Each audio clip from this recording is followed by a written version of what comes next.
पलविशा, कल attorney general अगर अपने वक्त पे आर्गूमेंट्स पूरे कर लें तो मेरे ख्याल में जजमेंट रिजर्व हो सकती है या किसी वक्त आ भी सकती है। उसके बाद मामला तब हतमी स्टेज के ऊपर ही है। तो आपको क्या लगता है? देखिए, इस वक्त तो बड़ा ही इंटरेस्टिंग सूरत हाल है। जैसे हम अभी डिस्कस कर रहे थे, कुछ कहना मुश्किल है कि वो किस तरफ जाए मामला, लेकिन ये है कि इससे एक सियासी जो है बहरान ज़रूर आ सकता है मुल्क में। ना सिर्फ बहरान तब आएगा अगर ये फैसला आता है कि सीटें पीटीआई को दे दी जाए।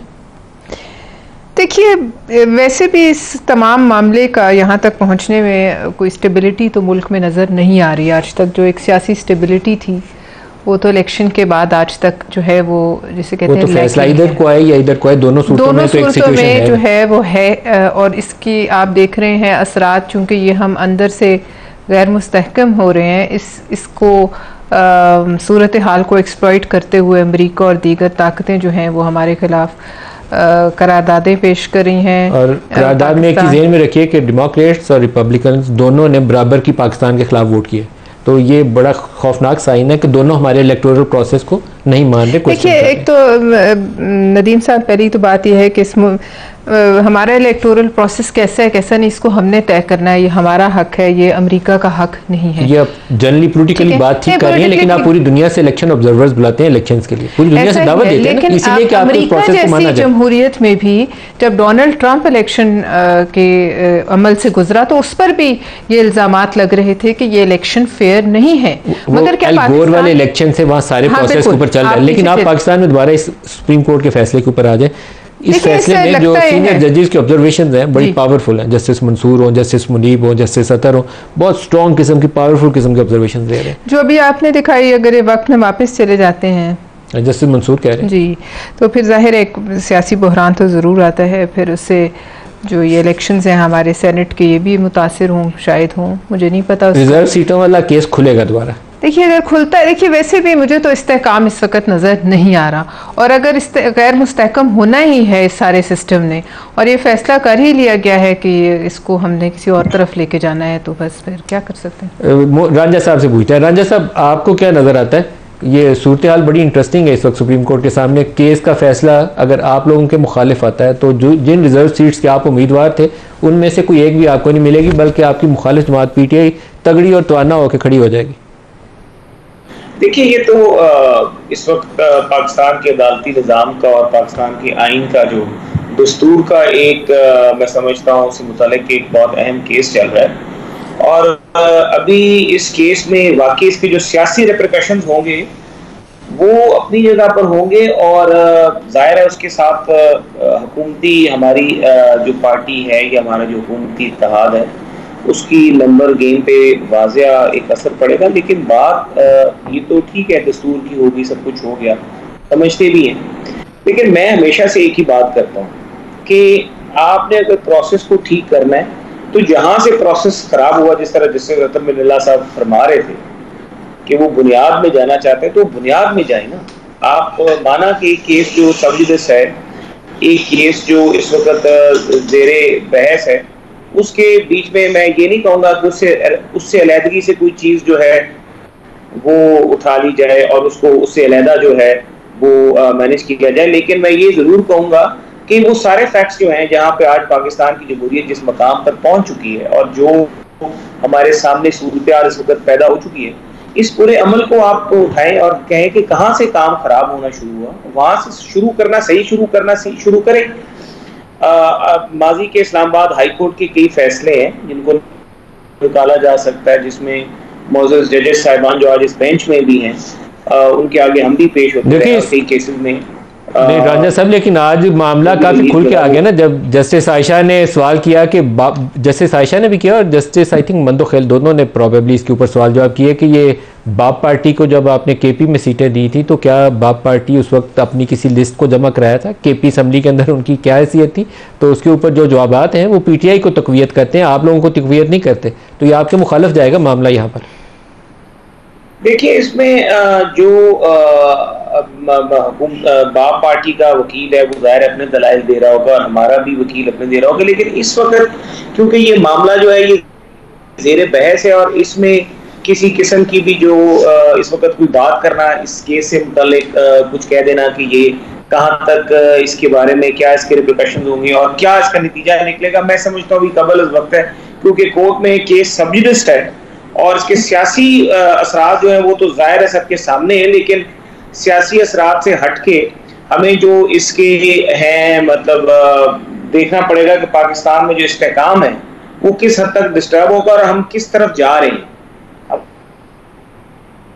किस तरफ जा रहे हैं। इसमें जो बाकी सूरत हाल तो जो होगी सामने, लेकिन एक मजे की सूरत हाल है, मौलाना फजलुर रहमान साहब जो हैं वो इस वक्त पाकिस्तान तहरीक इंसाफ से करीब कर रहे हैं अपने। पहले माजी तो एक ये था कि वो ये नारे मारा करते थे जलसों में मौलाना फजलुर रहमान का नाम लेकर, लेकिन आजकल ये आपस में कोई वर्किंग रिलेशनशिप डेवलप करने की कोशिश कर रहे हैं। मौलाना फजलुर रहमान धुआंधार प्रेस कॉन्फ्रेंस करते हैं रोज़ाना की हिसाब से, इस्टेब्लिशमेंट को भी ललकारते हैं, इलेक्शन कमीशन को भी ललकारते हैं और पूरे इलेक्शन के निज़ाम के ऊपर वो कहते हैं ये धांधली ज़्यादा है, ये गलत है, ये दुरुस्त ही नहीं था।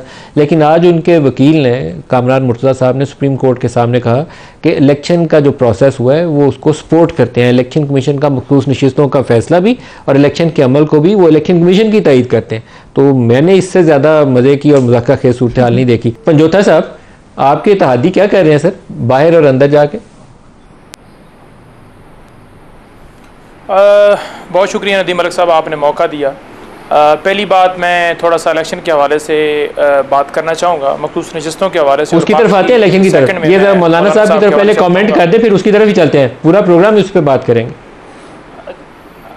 देखिए, मौलाना साहब के हवाले से आज भी हमारी कोर कमेटी के अंदर इनके इस जो वकील साहब ने बयान दिया उसके ऊपर बातचीत हुई है, तफसीलन बातचीत हुई है। लेकिन क्योंकि कोई भी किसी भी अलाइंस के हवाले से जो हदायत इमरान खान साहब की तरफ से होती हैं डेफिनेटली उसी के ऊपर इम्प्लीमेंट किया जाता है। तो जो भी चीज़ें हैं मज़ीद ये खान साहब के सामने रखी जाएंगी, तो जो उनका फिर इसमें मज़ीद आगे उनकी तरफ से डायरेक्शंस होंगी उसी के ऊपर इम्प्लीमेंट करके फिर हम आगे बढ़ेंगे।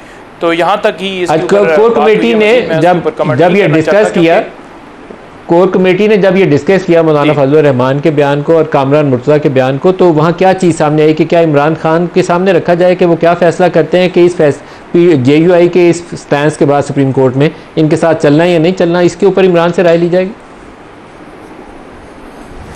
जी बिल्कुल, इस हवाले से अगर देखा जाए ना तो जो मौलाना साहब हैं उनके भाई अली अमीन गंडापुर के हवाले से कुछ बातें उन्होंने की उधर KP में, इसी तरह से और दीगर बयानात आते हैं। तो ये सारी चीज़ें डेफिनेटली अगर कोई किसी बंदे की रिजर्वेशंस हैं तो वो रखता है, किसी एक बंदे को इख्तलाफ है वो भी रखता है जी कि अलाइंस होना चाहिए नहीं अलाइंस होना चाहिए, लेकिन खान साहब का जो फैसला होता है वही उसके ऊपर मनवान तस्लीम किया जाता है और उसके ऊपर इम्प्लीमेंटेशन की जाती है। तो ये आज जो उनका मौक़िफ़ था सुप्रीम कोर्ट में, इसको मद्देनज़र रखते हुए ज़रूर डिस्कशन हुई है और ये खान साहब के नोटिस में भी डेफिनेटली लाई जाएगी बात। लेकिन खान साहब ने वाज़ह तौर पर असद कैसर साहब और जो आपको पता है कि शिबली फराज साहब हों, मरयूब साहब हों, रोफसन साहब हों, गौहर साहब हों, तो अभी 5 रुकनी जो है वो हमने एक उनको 5 रुकनी एक आप समझ लें कि मुशावरत के हवाले से या जो भी बातचीत होगी उस हवाले से एक कमेटी बनाकर उनको नाम भिजवाएं जो कि वो चाहते थे कि नाम भिजवाए जाएं। तो ये सारी सूरत हाल को देखते हुए मज़ीद जो भी डायरेक्शंस होंगी वो आपके सामने आ जाएंगी। दुरुस्त है। अब आप बताइए कि जो सुप्रीम कोर्ट के सामने मामला है जहां जस्टिस सतर का एक सवाल है बुनियादी कि क्या पार्टी पूरी को इलेक्शन प्रोसेस से बाहर करना गलत इंटरप्रिटेशन सुप्रीम कोर्ट के फैसले की, उसकी तरफ जाके पहले देखना नहीं पड़ेगा हमें? और जस्टिस मंसूर का फैसला नहीं बल्कि रिमार्क्स उनके कि अगर ये साबित हो जाए कि PTI के अरकान को आज़ाद करार देना गलत था तो 3 दिन की मुद्दत दोबारा से उसका आगाज़ होगा आज से। ये दोनों बहुत ही पावरफुल स्टेटमेंट्स हैं। देखिए, पहली गुजारिश तो ये है कि हमेशा ये कहा जाता रहा कि इंटर पार्टी इलेक्शंस जो हैं वो करवाई नहीं गए। तो आज बात आपने देखी कि सामने भी आ गई कि इंटर पार्टी इलेक्शन हुए जो कि इलेक्शन कमीशन ने तस्लीम नहीं किए। पेशावर हाई कोर्ट ने उसके ऊपर फैसला PTI के हक़ में दिया, लेकिन उसके बाद सुप्रीम कोर्ट में बल्ले का निशान लिए गए। नंबर 1 पार्ट आ गया। नंबर 2 पार्ट आ गया कि हमने बतौर PTI उम्मीदवार जो है वो ROs के पास सर्टिफिकेट जमा नहीं करवाए। तो वो भी बात क्लियर हो गई कि अदालत ने ये कहा कि जिन्होंने जमा करवाए हैं वो तो हो गए कि वो PTI से हो, और जिन्होंने नहीं करवाए उसको हम देखेंगे कि क्या वो आज़ाद होंगे या उनका क्या मामला होगा। लेकिन हमारे सर्टिफिकेट जमा करवाने के बावजूद आज इलेक्शन सुप्रीम कोर्ट ने जो मोस्टली जो जजेस हैं वो ये कह रहे हैं कि सुप्रीम कोर्ट इलेक्शन कमीशन ने इंटरप्रिटेशन जो है वो गलत की है। तो इलेक्शन कमीशन की इंटरप्रेट पर एक पार्टी को बाहर कर देना, तो मैं ये समझता हूँ कि इंटरप्रिटेशन ये जहाँ ये नहीं हुआ कि कोई हादसाती तौर पर गलत की गई या उनको समझ नहीं है, बल्कि जानबूझकर इसके अंदर ये एक मुनज़्ज़म प्लान था जिसकी आप एग्जीक्यूशन देखेंगे। जो उससे पहले खान साहब को डिस्क्वालीफाई किया गया, आरओज जिस तरह इंतजामिया से लिए गए, पेपर्स छीने गए, यह सारा प्रोसेस किया गया। तो इलेक्शन कमीशन के ऊपर तो आर्टिकल 6 लगना चाहिए, और जो सीटें हैं क्योंकि हमने अपने सर्टिफिकेट जमा करवाए हो तो डेफिनेटली हमारा हक है वो हमें मिलनी चाहिए, उसके ऊपर तो दो राय है ही नहीं। और जहाँ पर बात की गई इलेक्शन कमीशन से कि आप बताएं कि बाप पार्टी के हवाले से आप क्या कहते हैं, कि उस वक्त भी तो उसके ऊपर भी कोई उनके पास जवाब नहीं था। उसके अलावा सुप्रीम कोर्ट ने कहा कि आपने गलत इंटरप्रिटेशन की है, तो ये कभी किसी पूरे अदारे में भी आर्टिकल 6 लगा, उनके पास कोई जवाब नहीं था। आप कहते हैं आर्टिकल 6 लगना चाहिए, कभी किसी पूरे अदारे के ऊपर भी आर्टिकल 6 लगा? आईनी इदारा है इलेक्शन कमीशन ऑफ पाकिस्तान। देखें, आईनी अदारा है, आज भी इसी तरह का दिफा किया जा रहा था कि आईनी अदारा है, बिल्कुल आईनी अदारा है। तो कोई भी आईनी अदारा अगर अपनी हदूद से तजावज़ करेगा तो वो कानून की गिरफ्त में आएगा। जो भी आइन की खिलाफ वर्जी करेगा, कोई सुप्रीम कोर्ट का जज करता है या इलेक्शन कमीशन का कोई मेंबर करता है या चीफ इलेक्शन कमिश्नर करता है, तो उसके ऊपर आर्टिकल 6 लगता है। अब यहाँ पर सिर्फ एक जगह पर नहीं वॉलेशन की गई, बार बार की गई। और अगर आप देखें तो एक सबसे बड़ी पार्टी को इस तरह से बाहर कर देना, ये कौन सी मंतिक है? हमने अपने सर्टिफिकेट जमा करवाए, वो नहीं माने गए। हमने वो कहते थे सुन्नी इत्तेहाद कौंसिल के हवाले से भी ये आज बात की गई कि साहबजादा अहमद रज़ा से आपने कोई तफसील ली, कोई उनका मौक़िफ़ लिया कि आप उनको आज़ाद डिक्लेयर कर रहे हैं। हालांकि वो कह रहे थे कि मैं अगर आप आज़ाद करें तो मैं तो सुन्नी इत्तेहाद कौंसिल से लड़ना चाहता हूँ, मुझे घोड़े का निशान दे दें। उन्होंने घोड़े का निशान भी नहीं दिया, उन्होंने कहा जी नहीं आप आज़ाद हैं। मैं खुद गया, मैं खुद लड़ाऊँगा इलेक्शन हल्के से, और मुझे फ़ोन करके बुलाया गया, कहा गया कि आप आएँ, ये निशानात हैं, इनमें से आपने इंतखाब करना है। हमने उस फैसले को चैलेंज भी किया, लेकिन उसके बावजूद आपने देखा कि 10, 12 दिन, 14 दिन का टाइम था और हमें तो फिर वो उसी से जाना पड़ा जो हमें निशानात आज़ाद दिए गए।